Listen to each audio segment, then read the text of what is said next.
Hello, good evening. I'm Blake Berman. This is The Hill on NewsNation. A hospital hit. Doctors and patients inside Israel targeted by Iran. It is 1 a.m. in the Middle East tonight, and we will take you there live as President Trump suggests a big decision is about to come. Plus, was it a stadium showdown? What actually happened at Dodger Stadium today involving Major League Baseball's top team and federal law enforcement? A top DHS official is with us live tonight here on The Hill. Also tonight, back in the spotlight, why Joe Biden, Barack Obama, and Bill Clinton are all before the cameras. But first tonight, here from The Hill, a timeline from the Commander-in-Chief. The Press Secretary Caroline Leavitt stepping to the podium today and reading off this message from President Trump.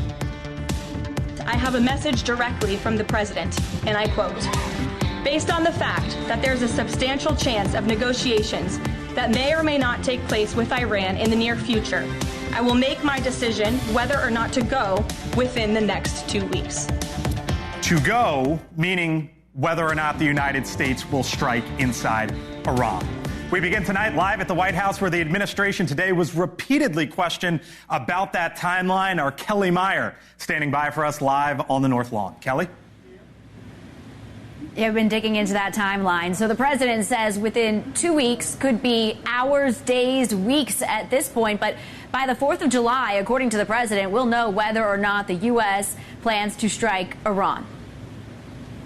I think the president has made it clear he always wants to pursue diplomacy, but believe me, the president is unafraid to use strength if necessary.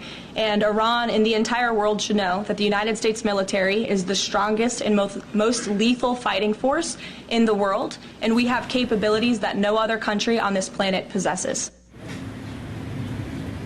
So talking about that timeline, Blake, one senior intelligence official telling me soon that's when Iran could obtain a nuclear weapon. Another saying it could be months, even a year, before Iran obtains a nuclear weapon. And only one person will be able to make this call at the end of the day, whether or not the U.S. will join in on these strikes on Iran. And the president is trying to decide this diplomatically first. Leavitt says talks between Iran and the U.S. are ongoing, all while Iran and Israel continue to exchange fire. Blake? Our Kelly Meyer live at the White House tonight. Kelly, thank you. So as President Trump weighs that decision, the continued destruction across the Middle East, an Israeli hospital hit overnight by an Iranian missile attack. That hospital serves the southern part of Israel and sustained extensive damage in the strike. The Israeli Prime Minister, Benjamin Netanyahu, visiting the scene this morning, vowing that he will not let up his fight. They're targeting civilians because they're a criminal regime. They're the arch terrorists of the world. They want to have nuclear terrorism, which will put the entire world under nuclear blackmail, and they would use these weapons. That's what the Ayatollah Khamenei says that he would do. He would use these weapons to wipe Israel off the map. In Iran, the Ayatollah taking to social media to encourage Iranians to, quote, continue in this behavior with strength. Joining me now, live here on The Hill, Daniel Shapiro, former U.S. ambassador to Israel, with us live in person. Nice to see you, sir. Nice to meet you. Thanks for being with us tonight. So let's start with the timeline. The president basically saying he's going to have a decision within 2 weeks. That could mean tonight, tomorrow, next week, at some point in time. Is it prudent for him to go down that path, to give this sort of 2 week buffer here? What he's done, first of all, is identify the correct objective, which is to take away Iran's ability to enrich uranium, which basically gives them an ability to produce a nuclear weapon. And it's all focused on this one deeply buried underground facility called Fordo, which the United States has unique capabilities. Right. So he's now put on the table the basically overt threat that the United States will use military force, but created a window for some coercive diplomacy. That is to have partners and allies, the Europeans meeting with the Iranian foreign minister tomorrow in Geneva, maybe our Gulf partners as well, speaking to the Iranians, say to them, look, you're going to lose this facility one way or the other. You can lose it through diplomacy in this window of time, or the United States is going to act. So you say you describe it as an overt threat. Do you think it's possible that he would actually take the next step? It's certainly and strike inside Iran. It's certainly possible. He's put in place the forces that would help him or enable him to conduct that strike. We have a second aircraft carrier on its way to the Middle East. There are tankers and fighter aircraft. The bombers would come at the end to actually conduct the strike, but all those other forces would help shape the battlefield and then be prepared for any retaliation. So look, the president is the commander-in-chief. He also believes he's the ultimate deal maker, right? And someone who inherently believes that he can put deals together. And he's done it in the Middle East with the Abraham Accords, right? But there's also the question of, is Iran just stringing him along for these next 2 weeks? The White House was asked about that earlier today. I want to get your reaction on the other side. Look, Iran is in a very weak and vulnerable position because of the strikes and the attacks from Israel. And with respect to the president's statement, I shared that with all of you. And he has been very direct and clear. Iran can and should make a deal. We sent a deal to them that was practical, that was realistic, or they will face grave consequences. Are they stringing him along? Well, he has set this 2-week window. I actually think that's a little long. One of the things we saw a few minutes ago was that strike on the hospital in southern Israel. Yep. The longer this goes on, the more possibility there is that something very, very bad will happen, which could cause an escalation in this conflict. So a limited period of time for the Iranians to understand what's at stake and to make the decision we need them to make should be offered. But 2 weeks is kind of at the outside. So what do you think the window is then? If 2 weeks is too long, and let's just say tonight, it would be at the front end. Right now, I'm just theoretically. There's a meeting tomorrow in Geneva. Okay. Let's see how that meeting goes. I would say there should be some follow-up discussions with the Iranians, either by Europeans or by our Gulf partners, maybe even the president's envoy himself, Steve Witkoff, who was conducting negotiations before the war started. But I think we have realistically a week or so, maybe even a bit less than that, to know whether the Iranians are going to take this seriously. What's the goal here? Is it regime change? Is it wipe out the nuclear capabilities and facilities, or is it both? The goal is not regime change. It shouldn't be. We shouldn't be getting into that business. That's something the Iranian people are going to have to decide. It's a terrible regime. No one should shed any tears when it finally passes from the scene. But this goal should be focused on the very clear objective of taking away Iran's ability to enrich uranium. That is the ability that gives them the path to a nuclear weapon. And it's just too dangerous to allow this government that has launched direct attacks against Israel, that has armed terrorist organizations around the Middle East, to have that capability. So that has to be taken away from them. In 2019, it was basically 6 years to the day. June 20th of 2019, Iran shot down a drone over the Strait of Hormuz, and President Trump responded the next day, Ambassador, by saying, I had it ready to go. It was cocked and loaded, but he asked the generals how many people would die. And the general, this was a post that the president put out, said 150. And he basically said that it wasn't, and here it is. On Monday, they shot down an unmanned drone flying in international waters. We were cocked and loaded to retaliate last night. This is 2019. On 3 different sites, when I asked how many will die, 150 people, sir, was the answer from a general. 10 minutes before the strike, I stopped it, not proportional. That was 6 years ago, basically, to the day. What do you think President Trump has learned, and do you think that is a precedent for how he thinks and operates? I don't put myself in the president's mind. Obviously, trying to avoid civilian casualties is appropriate. In this case, everybody knows the target we're talking about. It can be even notified in advance when the strike is coming, more or less, so that those who need to evacuate can do so. Actually, the Israelis have been doing that with a lot of their strikes because they're fixed targets. And it's, in this case, I wouldn't give them too much time. Again, there's the risk of them spiriting away some of the enriched uranium they house at that facility. But it is possible and it's appropriate to try to make sure there are no civilian casualties. Dan Shapiro, former U.S. ambassador to Israel, with us tonight here on the Hill. Nice to meet you, sir. Thank you. Thanks. Talk again soon. Joining me now, other side of the table as we swing the camera, Mark Short is the former chief of staff to Vice President Mike Pence. Hello, sir. Good to see you again. Nice to have you in. 2 weeks. Where do you think the president is tonight? You know him well. Look, I think that the president is pretty resolute here, Blake. I think the reality is in the first administration that he didn't hesitate to take out General Soleimani. Mm-hmm. He applied maximum pressure to Iran. I think what Iran has got to question is this really, an idle threat that they want to question and take as if he wouldn't be taking action when they know he has in the first administration. The 2-week timeline. You know this, I know this, but I want to share it for our audience. You're already chuckling because President Trump says 2 weeks a lot. Yeah. And in a lot of cases, it's sort of 2 weeks goes by and you forget about it, right? For example, here was just a few quotes that we've dug up here in the last few weeks, and then we'll get to it on the other side. Do you still believe that Putin actually wants to end the war? I can't tell you that, but I'll let you know in about 2 weeks, within 2 weeks. You made a determination on kind of what those tariff rates may look like and the timing of those. I have. I'll announce it over the next 2 weeks. But remember, once you announce, the stock market's going to go up 2,000 points and people will relax a little more. It can wait 2 weeks. They can wait. All right. You trust President Putin. You know, in about 2 weeks. We got to get this big, beautiful deal done. We got to get it done. And get it done now. Don't wait 2 weeks. Don't wait 2 weeks. All right, so he does this often, right? That's just the last couple months. But on the other side, there was the 60-day threat that the president gave to Iran, and then bang, just like that, Israel didn't wait a second longer. Right. So how do you perceive sort of this within 2 week decision that's come out of the White House today? Well, and to your point, I think that Iran's got to be thinking that if 2 weeks elapses, that Israel is going to take another step. So look, I think if you look at the first administration, there was no doubt in how resolute the president was. I think there are more divisions inside this administration on foreign policy, and there are more divisions inside the Republican Party on foreign policy. I don't think that's debatable, Blake. But I think it'd be hard for Iran to basically assume this is an idle threat. Right. As I mentioned, you know the president well. Where do you think he's leaning tonight? That's a really hard thing to try to put I know it's a hard one. I think the president has said all along that Iran cannot have nuclear weapons.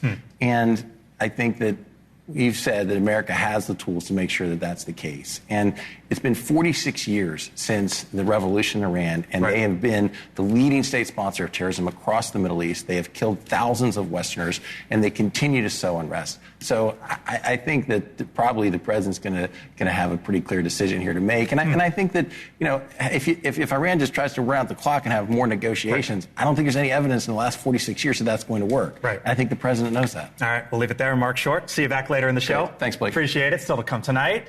Here on the Hill, another live look from Tel Aviv as the commander-in-chief weighs that big decision. The ranking member of the House Armed Services Committee is with us tonight here on the Hill. Plus, another big story. Did you see what happened out west today, or at least the headlines out west? Federal law enforcement at Dodger Stadium. What the Dodgers are saying tonight, what ICE, or at least the federal government, is saying tonight. A top official with Homeland Security with us on the other side of the break. And SpaceX, do they have a problem? Oof. That Starship rocket exploding at the launch site. So what happened? Elon Musk chiming in today. We thank you for being with us tonight here on the Hill. It's nice to be back after a few days off. Lots of news. I'm Blake Berman. I'll see you on the other side here in 4 minutes.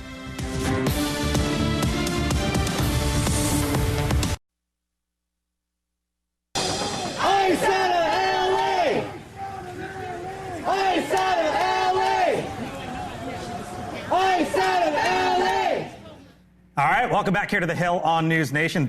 The scene earlier today from Dodger Stadium.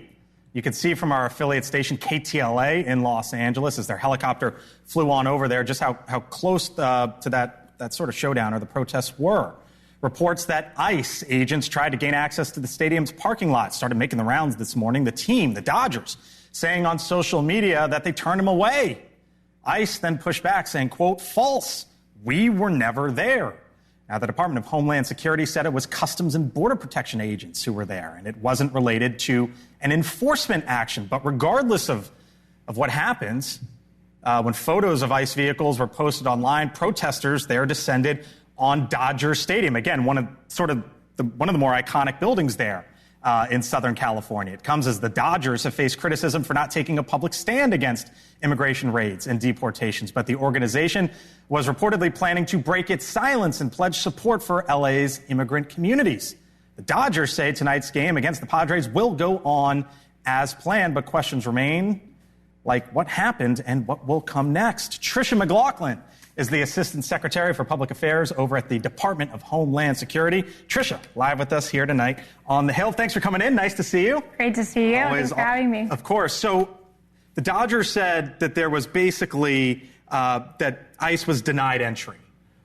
From your perspective, as you know it, what happened there at Dodger Stadium today? So not my perspective. What the facts are, ICE was not at the Dodger Stadium. It was Customs and Border Protection vehicles. They were very briefly there, just parked, and then they left. There's really nothing to do with an enforcement action, nothing to do with the Dodgers at all. This is a very large stadium, but I do think that LA Dodgers should know, and really the American people should know, 75% of arrests under this administration by ICE are done to convicted criminals or criminals with pending charges. So, I mean, these are really the worst of the worst we're getting off of American streets. And to continue to vilify and demonize our ICE enforcement officers as they're facing a 500% increase in assaults against them, it's not a good look. I'm going to get there in a second. The Dodgers did say, though, that entry was denied.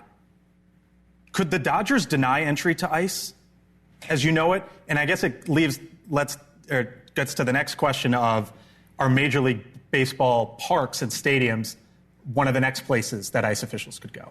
Our number one priority is the worst of the worst, these violent, criminal, illegal aliens. So if a MS-13 gang member, Tren de Aragua, convicted murder, rapist, if they're seeking safe harbor in a stadium, there's a possibility that we could go in. We're not saying no to anywhere. We are going to make sure we're getting these worst of the worst criminals off of American streets, no matter where they are. So there's been a bit of a shift, right? Because the president basically made a statement last week about farms and leisure, and it raises the question, Tricia, of if you own a farm, a hotel, a restaurant, whatever, and you have an employee there or someone there who you believe to be an illegal immigrant, but you also believe that they are not a violent criminal, as you put it, should they expect ICE to show up at their facility?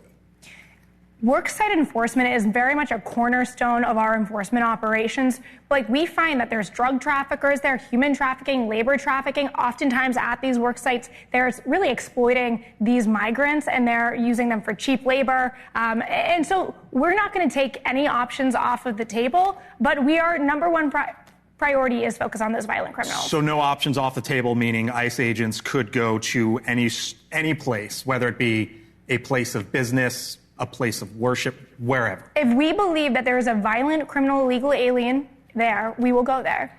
And I guess what would you tell those who are not violent, illegal, criminal aliens? I'm so glad you asked this, because the best, safest option for them is to take advantage of the CBP Home app. We are offering those in this country illegally $1,000 and a free flight to head home and then potentially come back the legal right way. But if they don't leave now, they could be arrested, they could be deported, and they will never be allowed to return to this country. So we really encourage everyone who is here in this country illegally, self-deport now. It's the safest option for you. Let me ask you about facilities, because the Attorney General in the state of Florida has a video out now about a possible alligator Alcatraz, as he's calling it. I'll get your reaction on the other side. I think this is the best one. As I call it, alligator Alcatraz. This 30 square mile area is completely surrounded by the Everglades. You don't need to invest that much in the perimeter. People get out, there's not much waiting for them other than alligators and pythons. Is that necessary? Is that needed? We definitely need more bed space. I haven't looked particularly into what this facility could look like, but we are very focused on getting that big, beautiful bill passed. It would get us more bed space that we can be housing people. We have incredibly high standards at ICE, and also it will get us more CBP agents as well as ICE agents. Let me leave you with this, Tricia, because you are the Department of Homeland Security, and I can't get past, given with the ongoing conflict in the Middle East, Israel and Iran.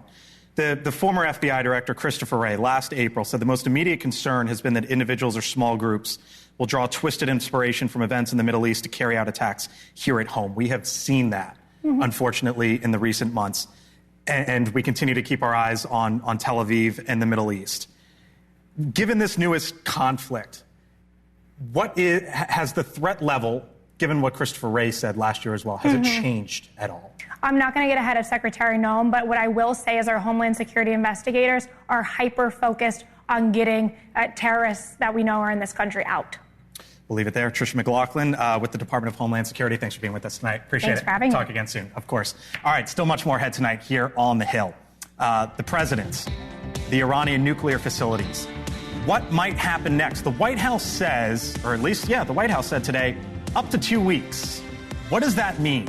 The ranking member of the House Armed Services Committee joins us live here on the Hill. And live pictures, Galveston, Texas, former President Biden is about to go before the cameras here in the next half hour or so. It fits a bit of a theme. What's going on with him, Barack Obama, and Bill Clinton? When we come back.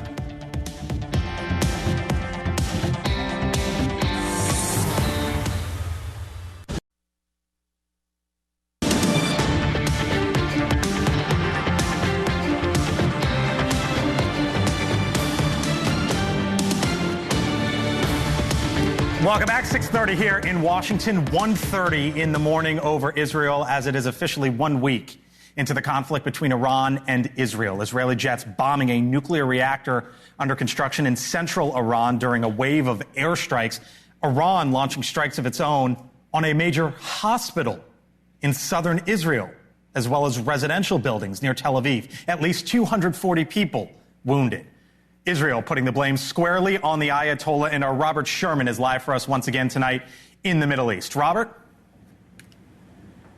Hey there, Blake. And that barrage of missiles coming from Iran has stirred anger on the ground here in Israel, hardened resolve, and given every indication to the Israeli leadership that they will be pushing forward. We haven't seen barrages like this in days here in Israel, but now what we saw here just within the last 24 hours, certainly changing the landscape here. What you're looking at on the left side of your screen right now, that is eyewitness video that we obtained while we were on the ground here at one of these sites. And you see the seismic blast that these missiles are creating here, the damage that they do to blocks at a time. That's what you've seen from all of these missile impacts all over the country today. And it was more than just this one missile impact. If you go down to Beersheba in the south, well, this is where that one missile landed at a hospital there, the largest that is in the region, causing hospital staffers to move all the patients out and get care elsewhere. The defense minister for Israel touring the damaged sites, putting the blame squarely on the Ayatollah, blaming him for targeting civilian sites and saying this. We decided on the goals of the war. The goals are to eliminate the nuclear threat and put an end to the missile threat. Amid this, the IDF has been instructed and knows that in order to achieve all of its goals, this man absolutely should not continue to exist. The message from the top in Jerusalem tonight is that after this most recent salvo of missiles, they are not backing down from their operations and their goals of eliminating the Iranian threat, both on the nuclear and the ballistic missile side. But everyone here in Israel is waiting for that big decision. Do the United States come and support them in the war effort, or do they steer clear? Well, the Israelis saying tonight that either way, they're going to keep going. Blake? Our Robert Sherman in Tel Aviv. Robert, thank you. The White House press secretary, Caroline Leavitt, today walked right up to the microphone and shared this message, as she put it, directly from the president. I have a message directly from the president, and I quote, "Based on the fact that there's a substantial chance of negotiations that may or may not take place with Iran in the near future, I will make my decision whether or not to go within the next 2 weeks." Well, as the president decides what to do next, new polling on what the public thinks here at home. The Washington Post, a poll there finding that more Americans are against the U.S. striking Iran. Joining us now is the top Democrat on the House Armed Services Committee, Congressman Adam Smith of Washington, with us once again here on the Hill this evening. Congressman, thanks for being with us. Always appreciate the time, sir. It's good to see you. Thanks for the chance. You as well. So I spoke at the top of the show here to Dan Shapiro, who was the former U.S. ambassador to Israel. I'm sure you know the name. And I asked him about this 2-week timeline, and he thought, Congressman, that it should be shortened, that a decision should come in less of a time frame than that. Where are you this evening, sir, as it relates to the commander-in-chief and his decision and when it should be made? Well, I think it's good that the president is being deliberative about it and examining the pros and cons. Personally, I do not think we should attack Iran.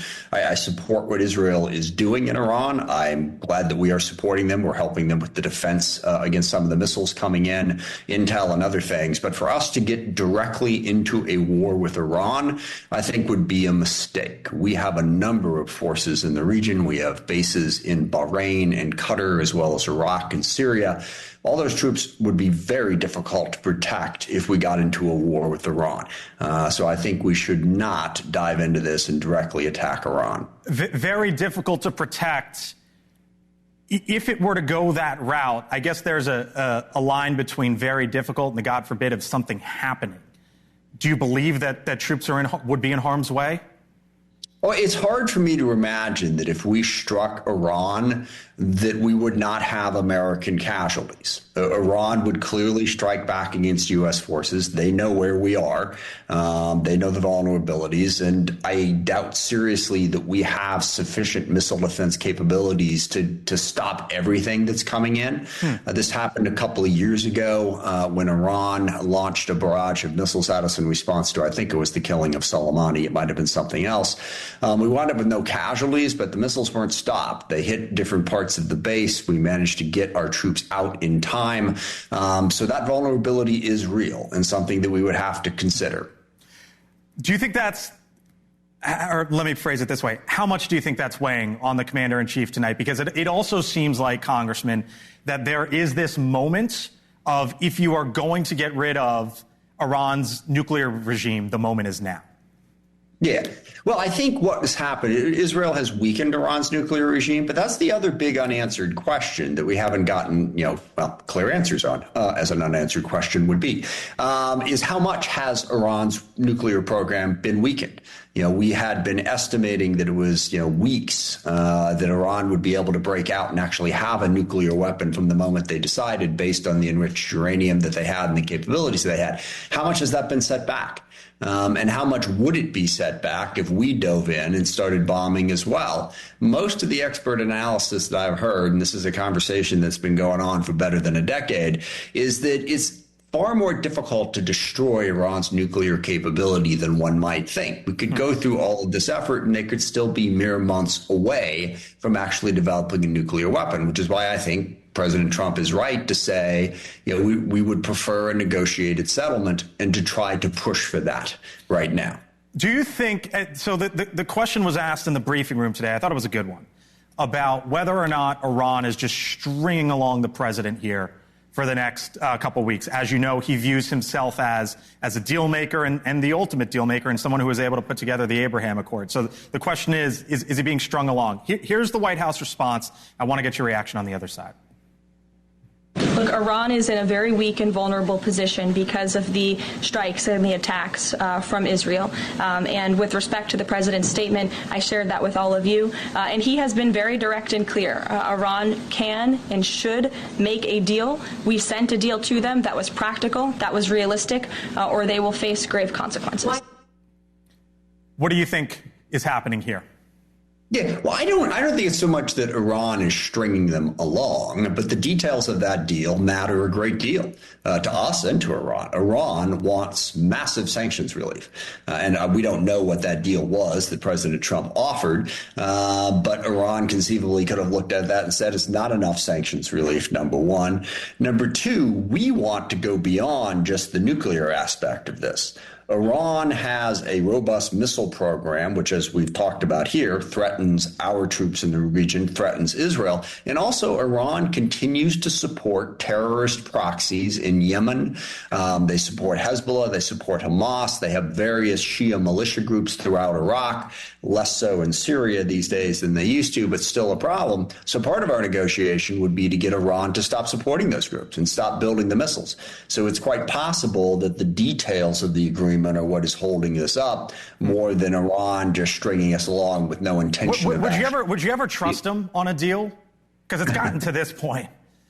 Right. I don't trust anybody, just as a general rule. Okay. You need to have, things verified. You need to have guarantees. Certainly on the nuclear side, the guarantee is the IAEA, to have the inspectors in there looking and making sure that they have access to everything that they need to have access to. So, the Reagan quote is cliche in my world, but trust but verify. I think is the right approach. We'll leave it there. Adam Smith is the congressman from the state of Washington, ranking member of the House Armed Services Committee. Thanks for the perspective, sir. We'll check back in soon. Thank you. Of course. Live pictures now. Galveston, Texas. This is indeed a live look as former President Biden will soon take part in a Juneteenth event at that very church. It's not the first time that we will have seen the former president. It's also not the first time this week that we will have seen a former Democratic president. Is there a theme here when The Hill returns?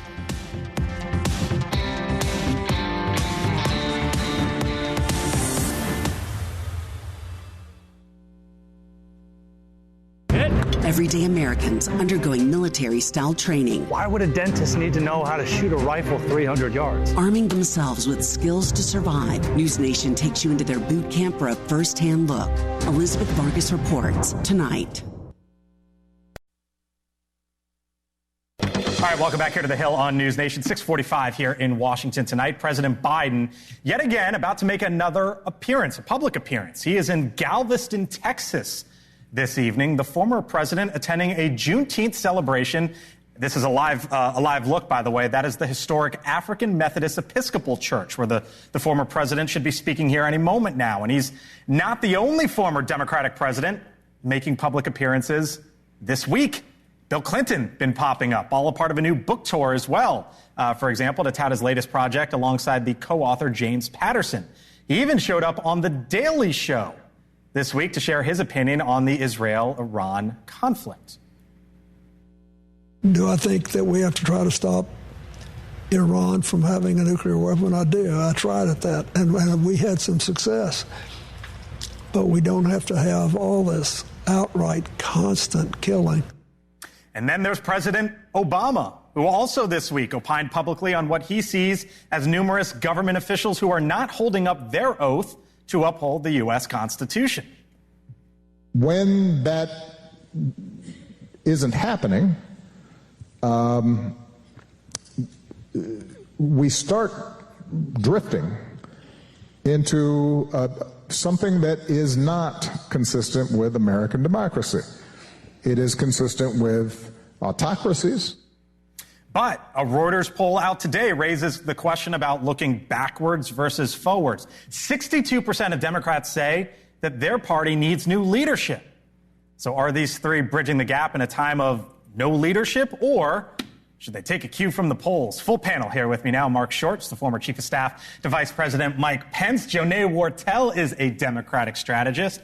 She is the national political reporter for The Hill, Julia Manchester. Niall Stanage is the White House columnist for The Hill as well. Hello to you all. Thanks for being here. Nice to have you all in. What's going on here? I see all three of them out, Jonay, this week. That poll says, you know what? We need new leadership. I could also say there is no leadership, so are they bridging the gap? What's happening here? Well, seeing these past presidents emerge is perhaps strategic, yes. But listen, there's a lot of fondness and a bit of nostalgia with these former presidents and from their legacies, right? We see the strength of the legacy of leadership of the Democratic Party. And I think this is a time to be reminded that there were some great things that happened under Democratic presidencies. And so this is a moment to kind of be reminded of that. But we've seen that these presidents have had very active post-presidency lives. So writing books, going on speaking tours, going on podcasts. This is not something that's new per se. This is something that seems a little strategic given the timing. But the polls say, like, stop.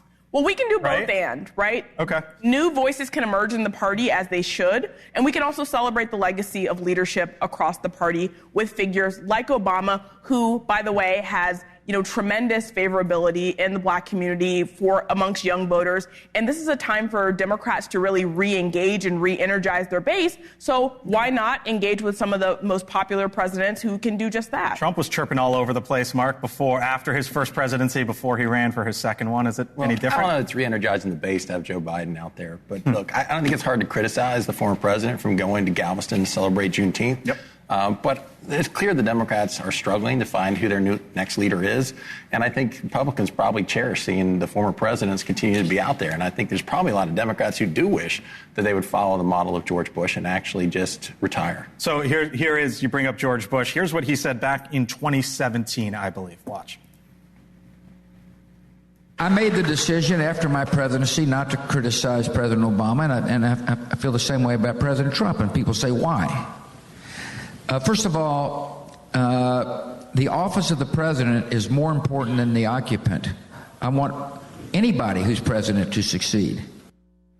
He's kind of been the outlier here a little bit. He's been the outlier, but I want to go back to that poll because I don't think that poll is about any of these three former presidents. I think it's about the lack of leadership we're seeing right now in the Democratic Party because there is no leader. They're asked about the leadership right now. Technically, it's Ken Martin at the DNC, right. And you can actually go back, this past week to really see the, internal fighting that spilled out into the public within the DNC and the Democratic Party apparatus. You have figures like Randy Weingarten, and other union heads stepping out. The teachers union, stepping out of the DNC. You have David Hogg, the former vice chair, saying, I don't want to run again. And he's starting his own organization to primary House Democratic incumbents. So there's a lot of, I think the Democratic Party has yet to find its voice in this second Trump administration. And I think that poll is just saying they haven't rallied around one figure. Just to add to Julia's point, not all ex-presidents are the same, right? I mean, Gallup poll earlier this year, Barack Obama's favorability 59%, Joe Biden's favorability 39%. That's a pretty big gulf. There's also been a lot of time, right? Normally, time heals. Yeah, but I mean, also Obama was a two-term president and was generally well thought of, even at the end of that presidency.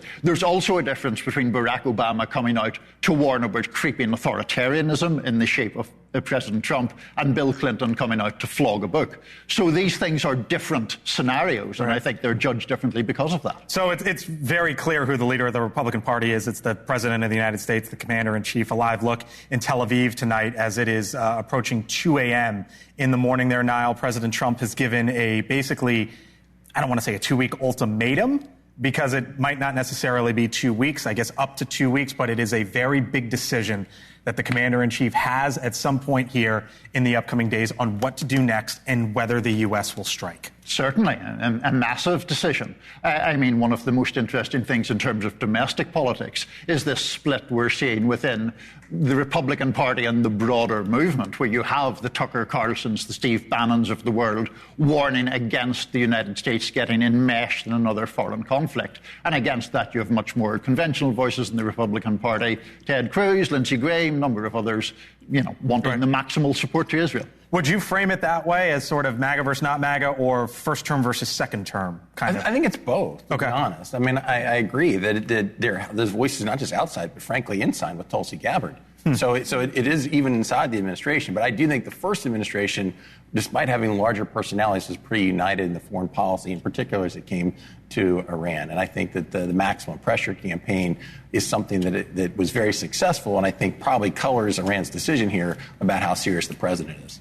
69% of Democrats, Jonah, have a negative view of Israel. That was a Gallup poll 2 months ago before this war essentially broke out. There are questions on your side of the aisle as well as to how all of this should be handled going forward.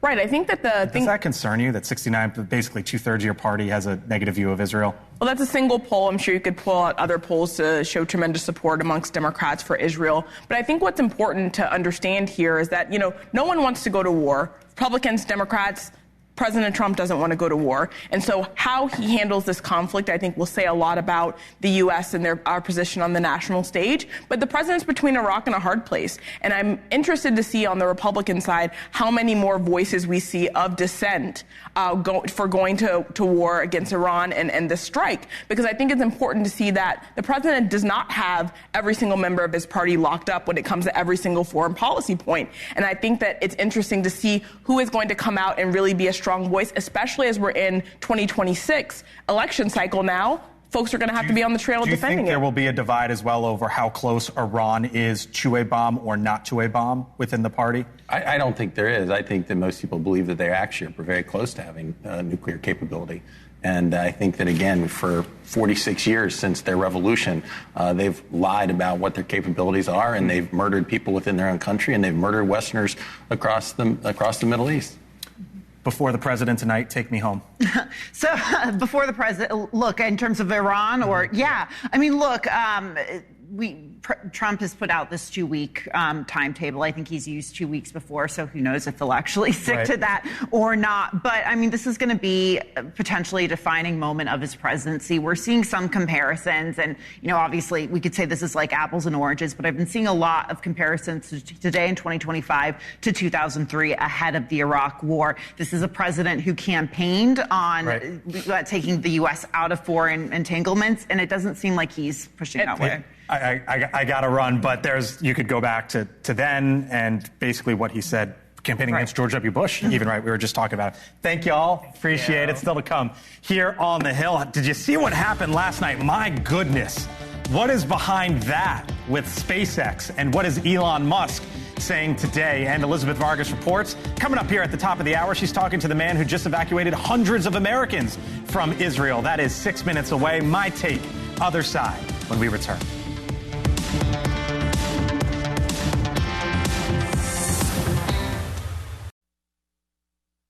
Did you see this last night? The explosion there of the Starship rocket while on its launch pad last night in South Texas. Elon Musk writing today that it potentially happened when a nitrogen composite overwrapped pressure vessel in the payload failed below its proof pressure. I'm not a rocket scientist, never claimed to be one, so I can't sit here and tell you what may or may not come next. And as I've said before, failure is inevitable this early on for Starship. And failure can also be viewed as progress, trial and error. But it's been more than a bit of turbulence for Starship recently, as its recent test flights also experienced problems. However, this also can be viewed through a different lens as well. What this means for our space program. After all, your taxpayer dollars, in part, head to SpaceX. Now, the Starship rocket, the largest ever built and basically the size of the Statue of Liberty, is a big part of NASA's Artemis program, which hopes to land astronauts on the moon by 2027. SpaceX is on the forefront of some of the most remarkable innovation in this country, no doubt about it. But for now, a reminder of the mountain that Starship is trying to climb, or in this case, more than that, the moon and Mars. I'm Blake Berman.